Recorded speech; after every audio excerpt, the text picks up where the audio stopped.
Yeah, of course you can. What does peace mean to you? And why does our generation not take peace and freedom seriously? That's a great question. That's two questions, but I'll answer them both. I think it's a great question that you asked me, what does my peace mean to me? Because I realized I had to get to a place where I actually value my peace, to actually fight for it.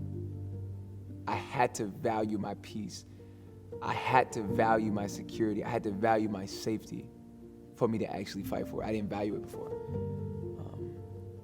I didn't even know how important it was to me. I think until my safety was threatened to the point where I had no choice but to fight for it. You see, and I think that, it's a level of self-awareness that a person has to get to, in a sense, to find out their values.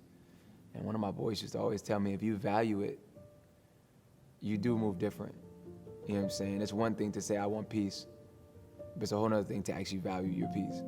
Because when you value it, you fight for it. And I think for me, something that I've learned, Jesus said, I'm giving you peace as a gift, not as the world gives. So there's two different types of peace. There's the world's peace and then there's God's peace. Obviously, the world's peace is an illusion. It's a false appearance of. It's temporary. But God's peace is real. And it comes with so much security and safety and fulfillment. But I realized if it's a gift from God, I didn't just simply lose it. If I don't have my peace, it was stolen from me. And when I understood that the enemy really is a deceiver and he's a thief, so the enemy will trick me to give up my peace, but essentially he stole it from me. You get what I'm saying? And I don't know about you, but I don't like when I'm violated. I don't like when, someone steals something from me. I'm gonna fight for that back. You know what I'm saying? Like, if someone took your phone, you're not gonna say, hey, can I get my phone back? No, it's give me my phone. And if you're not gonna give it back to me, I'm gonna take it by force because it's mine. You get what I'm saying? So I feel like for me, I had to get to that place where I value my peace. And essentially, the motivation was, one, I need it desperately. But then two, I'm not allowing the devil to steal it from me anymore. So for me, I even look at just all my circumstances like that. It's not, I'm in an argument with this person. It's the enemy trying to steal my peace.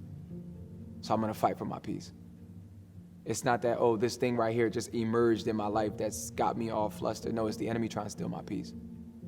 So that's my standpoint. And in our generation,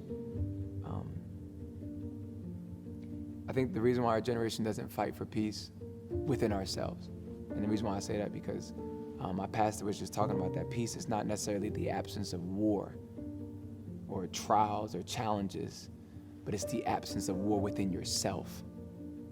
And I think the reason why our generation doesn't fight for that peace is because we're used to a life of dysfunction. We're used to a life of no peace. So we have no recollection or understanding of what that life looks like. And to some people, it's not that we're addicted to a life of no peace. That's literally all we know. And it's crazy because some people have found peace in their dysfunction. Some people have found a norm in their dysfunction, in their toxicity.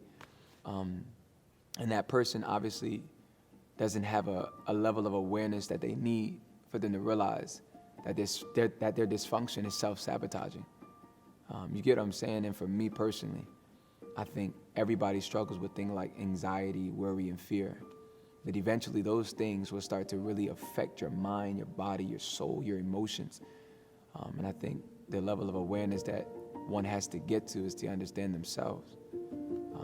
And that person has to understand they have to create the life that caters to them in a sense of, what do I need to be at peace? And God gives us permission to live in freedom. Even if that means within myself, I need to be free. And that person has to, understand that freedom is only found in God. Peace is only found in God, real peace, not in a person, not in a substance. And I think that's all we know. You know what I'm saying? All we know is to run to peace within a substance, within a person, within an environment.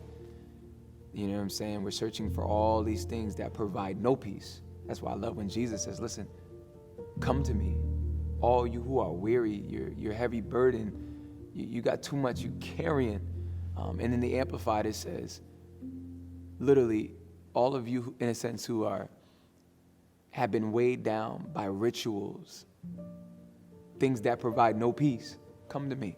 Jesus is saying, yo, I got you.